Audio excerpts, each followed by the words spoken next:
Good morning students. હવે આપણે જે અભ્યાસ કરી રહ્યા હતા આંકડાશાસ્ત્રમાં ચેપ્ટર 2માં, તો ચેપ્ટર 2ની અંદર આપણે લાસ્ટ લેક્ચરમાં જે ભણ્યા હતા ત્યાંથી થોડા આગળ વધીશું. તો ચેપ્ટર 2ની અંદર આપણે લાસ્ટ ઉદાહરણ નંબર 10 અને 11 એ બેનો અભ્યાસ કર્યો હતો. હવે આપણે જે ઉદાહરણ ગણવા તરફ જઈ રહ્યા છીએ એ છે ઉદાહરણ number 12. Example number 12, standard 12, subject state, chapter. Example number 12. ધ્યાન રાખજો, દાખલામાં ધારવાના દાખલામાં 1.6, 2.2,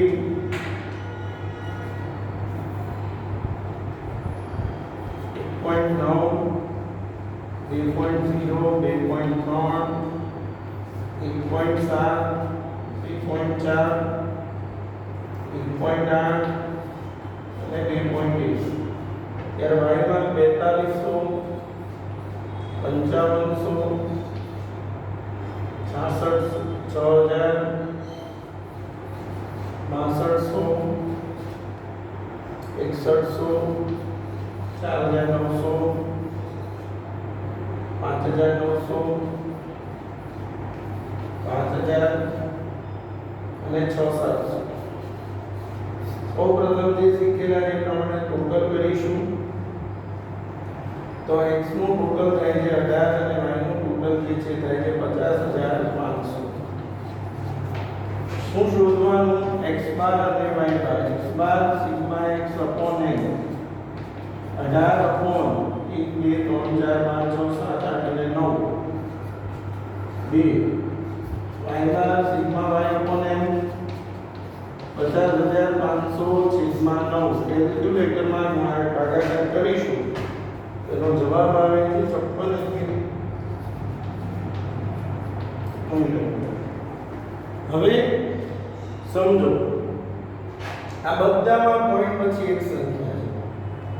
પોઈન્ટ પછી એક સંખ્યા હોય ત્યારે શું ધારવાનું? 0 પોઈન્ટ. અને આ બધામાં છેલ્લે તમે જોઈ શકો છો કેટલી 0 છે? 2 0. તો છેદમાં કેટલા આવશે? 100 આવશે. તમને સમજાવેલું જ છે. તો u બરાબર x માઈનસ છેદમાં હું 0.1 લખીશ તો ઉપર એક પોઈન્ટ વાળી સંખ્યા. અહીંયા 2 આવેલું છે તો હું 2 ની જગ્યાએ આવું લખું એટલે તમને સમજે. 2 લખો તો કોઈ વાંધો નહીં. એવું નથી આ જ લખું. એક પોઈન્ટ જો આમાંથી કોઈ પણ સંખ્યા અહીંયા લખી શકાય ઉપર, એવો કોઈ નિયમ નથી. આ સંખ્યા લખવી પડે, બરાબર છે. ત્યારબાદ v y માઈનસ હવે છેદમાં 100 આવશે. કેમ 100? કારણ કે બધામાં 2 0. તો અહીંયા 5611 છે. હું 5611 નહીં લઉં પણ કેટલા લખીશ? 5600. હવે 1.6 માઈનસ 2.0 એટલે માઈનસ 4 આવશે. કેલ્સીમાં કરવાનો તમારે ભાગાકાર. પછી અહીંયા 2 આવશે, માઈનસ 1 આવશે, 0 3 માઈનસ 3 4 માઈનસ 2 અને 1. 4500 માઈનસ 5600 તો માઈનસ 14. 55 માઈનસ 56 તો માઈનસ 1. 6000 માઈનસ 56 તો 4. 6500 માઈનસ 5600 600 ભાગ્યા 100 એટલે 6. 6100 એટલે 5. 49 એટલે માઈનસ 7. 59 એટલે 3. 5000 એટલે માઈનસ 6 અને 67 એટલે 11.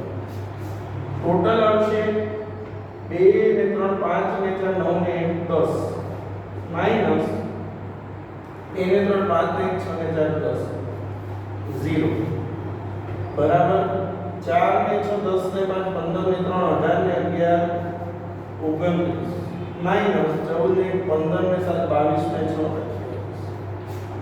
6 હવે આ બંનેનો ગુણાકાર એટલે કે u 14 ચોક 56 2 4 4 6 0 0 5 તારીખ 15 7 તારીખ 21 3 ચોક 12 6 દુ 12 અને 11 એકા 11. હવે u સ્ક્વેર અને v સ્ક્વેર 4 નો વર્ગ 16 2 નો વર્ગ 4 1 0 9 9 16 4 અને 1 14 નો વર્ગ 196, 1 નો વર્ગ 1, 16, 36, 25, 49, 9, 36 અને 121. 56, 6 ને 5 11 ને 12 ને 14 ને 16 ને 17 નો 67. બધી આવી 1 ને 5 6 ને 7 ને 9 ને 10 ને 11 ને 12 127 માઈનસ 2 ને 4 6 100 6 ને 4 10 ને 11 ને 29 35 ને 4 39 ને 40 ને 0 વધી 4 ને 5 ને 1 6 6 ને 1 7 ને 6 13 ને 6 19 5 34 નો 33 નો 42 ને 48 નો 9 બધી આવી 4 ને 9 13 ને 14 ને 17 ને 19 ને 3 ને 2 ને 3 3 ને 4 r બરાબર n sigma u v minus sigma u sigma છેદમાં પહેલા વર્ગમૂળમાં n sigma u square minus sigma u square બીજા વર્ગમૂળમાં n sigma v square minus sigma v square. હવે આપણે બધી જ કિંમતોને મૂકીશું. તો જો આગળ વધીએ તો n એટલે કેટલી સંખ્યાઓ છે? 9. uv નું ટોટલ કેટલું છે? 131 માઈનસ u નું ટોટલ 0 છે અને v નું ટોટલ 1 છેદમાં n એટલે 9 u નો સ્ક્વેર sin માઈનસ 0 નો સ્ક્વેર બીજામાં 9 ગુણ્યા 489 માઈનસ 1 નો સ્ક્વેર બરાબર છે 12 નો 108 એટલે 10 89 માઈનસ 0 540 માઈનસ 0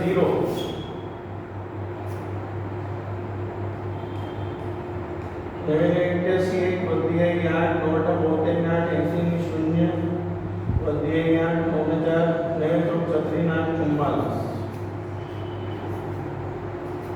10 89 પહેલા વર્ગમૂળમાં 540 બીજા વર્ગમૂળમાં 44. હવે 540 અને 44 નો ગુણાકાર છે બરાબર અને એનું વર્ગમૂળ આવશે 1541.43. જો આટલું થઈ જાય આગળનો ગુણાકાર જે જવાબ આવવાનો વર્ગમૂળ 1541.43 ભાગાકાર આવશે 0.4.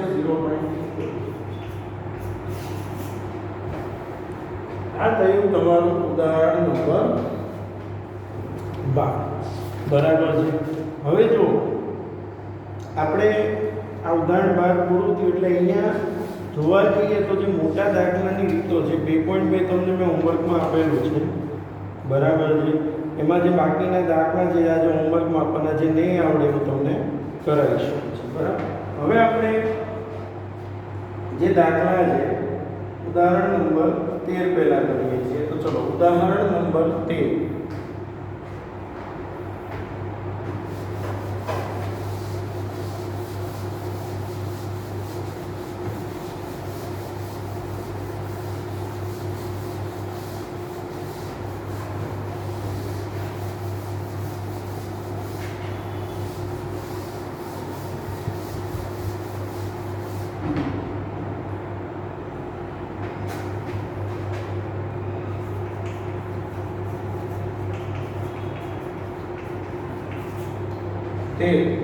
તો 13માંની જે રકમ છે કોઈ એક શાળાના પરીક્ષામાં વિદ્યાર્થીઓએ આંકડાશાસ્ત્રમાં મેળવેલ ગુણ અને અર્થશાસ્ત્રમાં મેળવેલ ગુણ વચ્ચેના સંબંધનો અભ્યાસ કરવા માટે 10 વિદ્યાર્થીઓ એટલે n બરાબર 10 નીચે મુજબ માહિતી મળે છે. સિગ્મા x x બાર y y બાર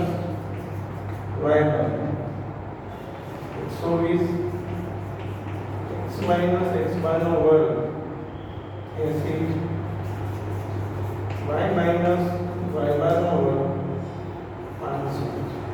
હવે જે સૂત્ર છે બધું જ આપેલું છે ડાયરેક્ટ સિગ્મા x x બાર y માઈનસ y છેદમાં પહેલા વર્ગમૂળમાં બરાબર છે બીજા વર્ગમૂળમાં તો sigma x minus y minus y બાર 120 અને છેદમાં પહેલામાં 80 અને બીજામાં 500 120 500 ગુણ્યા 80 એટલે 40000 વર્ગમૂળમાં આવશે અને 40000 નું વર્ગમૂળ કાઢશો એટલે 200 થશે અને 120 ભાગ્યા 200 0.6 આ કઈ ઉદાહરણ છે હવે 14 નું ટૂંકા દાખલા એ જ્યારે આપણે ટૂંકા ગણીશું ત્યારે સમજવાના છે હવે ગણીએ છીએ ઉદાહરણ નંબર 15 તો એક્ઝામ્પલ નંબર 15 ની જો રકમ બધા શાંતિથી સરળતાથી આપણે એવો દાખલો છે વિદ્યાર્થીઓ એક કંપનીમાં 6 વર્ષમાં એટલે n બરાબર 6 વેચાણ અને નફા વચ્ચેના સંબંધનો અભ્યાસ કરવા માટે નીચે મુજબ માહિતી એકઠી કરવામાં આવે છે બરાબર છે n બરાબર 6 છે સિગ્મા x બરાબર 58 સિગ્મા y બરાબર 40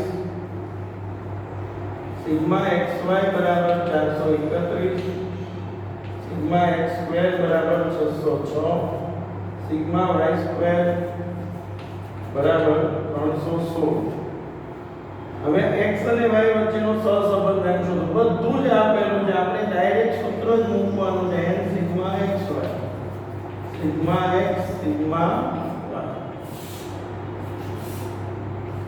y n sigma x square minus sigma x નો square n sigma y square minus sigma y નો n એટલે 6 sigma xy 431 minus sigma x 58 sigma y 40 6 ગુણ્યા x સ્ક્વેર 606 માઈનસ 58 નો વર્ગ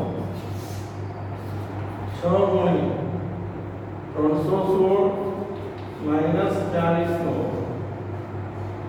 હવે 431 ગુણ્યા 6 તો એનો ગુણાકાર જે છે આવે છે 2586 માઈનસ 2320 છેદમાં 3636 માઈનસ 3364 અને બીજા વર્ગમૂળમાં 1896 માઈનસ 1600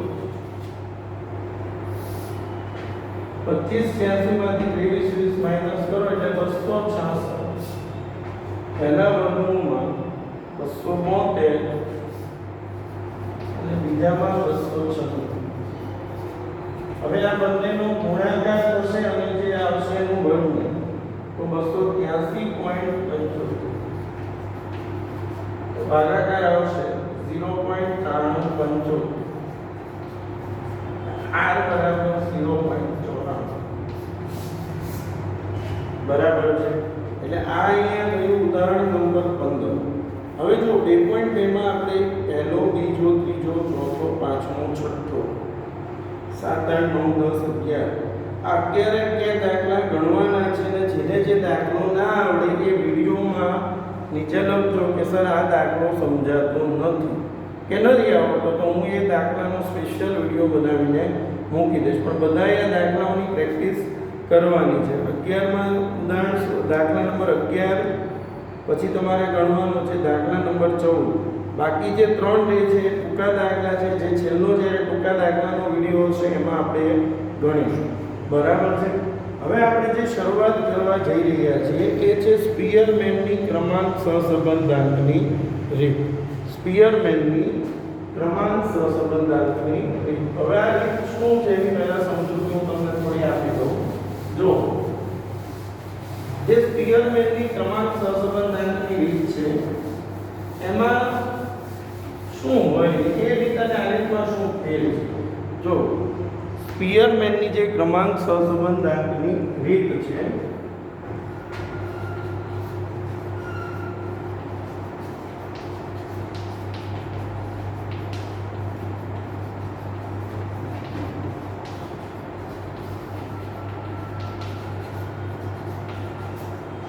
તો સ્પીયરમેનની જે ક્રમાંક સહસંબંધાંકની રીત એમાં શું હોય એ સમજો કે ભાઈ ઘણી વસ્તુઓ છે એનું માત્ર વર્ણન થાય ઘણી બાબતો જેનું માત્ર વર્ણન થાય જેને સંખ્યામાં ન દર્શાવી શકાય તો જ્યારે ગુણાત્મક માહિતી હોય કેવી માહિતી હોય ગુણાત્મક તો ત્યારે ગુણાત્મક માહિતી હોય ત્યારે સ્પીયરમેનની ક્રમાંક સહસંબંધાંકની રીતનો ઉપયોગ કરવામાં આવે છે. બરાબર. જેમ કે કોઈ વક્તૃત્વ સ્પર્ધા હોય તો એમાં શું આપવામાં આવે છે? ક્રમ આપવામાં આવે છે. એવી જ રીતે કોઈ પણ હરીફાઈ હોય તો એમાં પણ ક્રમ આપવામાં આવે છે. સંગીત સ્પર્ધા હોય, ચિત્ર સ્પર્ધા હોય, નૃત્ય સ્પર્ધા, આ બધામાં ક્રમ આપવામાં આવે છે. આ જે ક્રમ આપવામાં આવે છે એ ક્રમ આપવા માટેની જે રીત છે એ છે સ્પીયરમેનની ક્રમાંક સહસંબંધાંકની રીત. હવે સમજો કે જ્યારે ક્રમ આપવાવાળી વ્યક્તિઓ એક કરતાં વધારે, તો એક વ્યક્તિ જેને પહેલો નંબર આપે ને બીજાએ બીજો નંબર આપેલો, એક જેને ત્રીજો નંબર આપે ને બીજાએ ચોથો, આવું બધું હોઈ શકે. એટલા માટે આ બે નિર્ણાયકો હોય તો કઈ રીતે ગણતરી કરવી એ આમાં આપણે સમજવાનું છે. બરાબર છે. તો સૌપ્રથમ આ દાખલાનું સૂત્ર શું છે એની સમજૂતી હું તમને આપું. આને ઇંગ્લિશમાં કહેવાય રેન્ક કોરિલેશન. હવે યાદ રાખો, x બે વ્યક્તિ છે, x છે અને બીજો y છે. તો x એ જે નંબર આપ્યો એને rx કહેવાય અને y એ જે નંબર આપ્યો એને ry કહેવાય. નંબર અપાઈ ગયા પછી આપણે d શોધવાનો. d એટલે શું? rx ry. આ બંનેનો તફાવત અને પછી એનો સ્ક્વેર. સૂત્ર છે 1 - 6 sigma d square n n² - 1. આ સૂત્ર છે ક્રમાંક સહસંબંધાંકનું. r બરાબર 1 - 6 sigma d square upon n n² - 1. બરાબર છે. હવે આપણે આના રિલેટેડ જે દાખલા છે ગણીશું. તો સૌપ્રથમ આપણે ગણીએ છીએ ઉદાહરણ નંબર 16. તો ઉદાહરણ 16 ની જે રકમ છે, બધાનું ધ્યાન. એક કંપનીના બે મેનેજર, પહેલા બધાએ આ લખી લેવાનું છે સૂત્ર, સ્પીયરમેનમાં વર્ડિંગ લખવા અને ઉદાહરણ એના ગણીએ છીએ. બરાબર. તો ધ્યાન રાખજો બધા.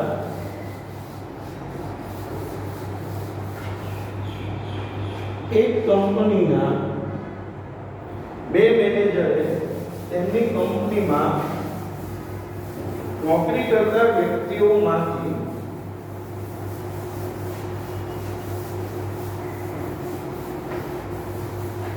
બરાબર છે પસંદ કરેલ 7 વ્યક્તિઓને તેમના કારભારની આવડતના આધારે નીચે મુજબ ક્રમ આપેલા છે.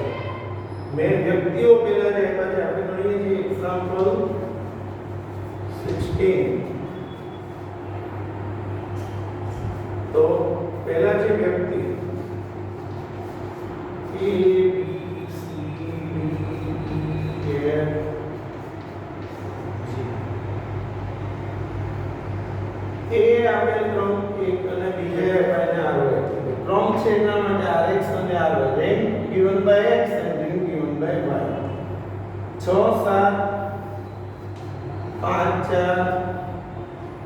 4 3 2 1. પેજ નંબર 86 છે. 7 6 5 2 4 1 અને 3. સૌપ્રથમ d શોધવાનો. d એટલે ડિફરન્સ, rx minus ry. આમાંથી આ minus 6 minus 7 minus 7 minus 6 1 5 5 0 4 minus 2 2 3 minus 4 minus 1 2 minus 1 1 minus 3 2. આમાંથી આ માઈનસ. d નું ટોટલ હંમેશા 0 આવવું જોઈએ તો દાખલો સાચો છે, નહીંતર ખોટો છે. 1 minus 1 plus 1 ઉડી ગયા, 2 2 ઉડી ગયા ને 1 ઉડી ગયા, 0. બરાબર. અને d સ્ક્વેર 1 નો વર્ગ 1 1 નો વર્ગ 1 0 2 નો વર્ગ 4 1 1 અને 4. 8 ને 2 10 ને 2 12. r બરાબર 1 minus 6 sigma d square n n² minus 1. Sigma d square એટલે 12 n. તો કેટલી સંખ્યાઓ છે? 7. 7 નો વર્ગ 49. જો અહીંયા હું લખું નહીતર આમ લખું 7 નો વર્ગ માઈનસ 1. એક સ્ટેપ વધારે 1 માઈનસ 12 6 7 7 નો વર્ગ 49 માઈનસ 1 એટલે 48 ગુણ્યા 7 એટલે 336. 1 minus 72 upon 336 કરશો એટલે 0.21 આવશે. 0.79 આવશે. બરાબર. આ કયું? ઉદાહરણ નંબર 16. 16 હવે આવે છે ઉદાહરણ નંબર 17 આપણે ગણીએ છીએ તો ઉદાહરણ નંબર જે 17 છે એની વાત કરીએ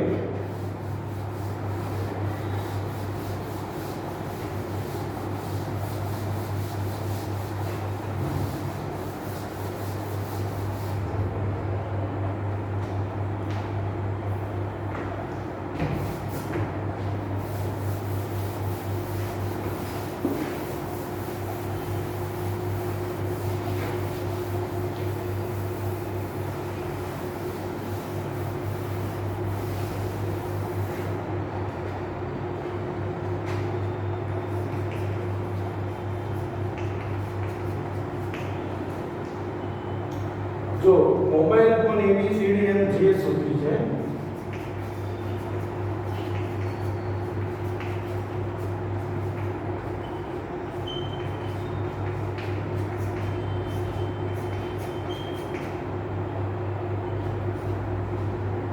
કેમેરા માટેનો ક્રમ જે છે એને RX કહો અને ફોન છે એને R 3 5 8 4 7 10 1 6 9 6 4 9 1 2 3 10 5 7 સૌપ્રથમ B બરાબર RX minus R 3 minus 6 minus 3 5 minus 4 1 8 minus 9 minus 1 4 minus 8 minus 4 7 minus 1 6 10 minus 2 8 આમાંથી આ માઈનસ બરાબર 2 માઈનસ 3 1 1 માઈનસ 10 માઈનસ 9 6 માઈનસ 5 1 અને 9 માઈનસ 7 b સ્ક્વેર 9 1 1 16 36 64 1 81 1 અને 4 બરાબર 10 ને 11 6 17 6 23 4 27 28 29 30 ને 4 34 નો ચોગડો વધી આવી 3 ને 4 ને 3 7 ને 6 21 બરાબર 214 હવે r બરાબર 1 minus 6 sigma d square n square minus 1 6 214 sigma n એટલે 10 10 નો વર્ગ માઈનસ 584 100 માઈનસ 1 એટલે 99 ગુણ્યા 10 990 584 ભાગ્યા 990 1. માઈનસ 0.29 0.670 બરાબર છે. હવે આપણે આવતા લેક્ચરમાં આગળ ભણીશું. જો વિદ્યાર્થીઓ તમને આજનો વિડિયો છે પસંદ આવે તો લાઈક કરો, સબસ્ક્રાઇબ કરો અને શેર કરો. અને ખાસ મેં કીધું એમ તમારે ટેક્સ્ટબુકમાં 2.2 માં 1 થી 11 સુધી બધા દાખલા ગણવાના છે. એમાંથી જે દાખલા ન આવડે એ મને નીચે તમે કોમેન્ટ બોક્સમાં લખજો તો હું તમને એના પણ વિડિયો મૂકી આપીશ. Thank you.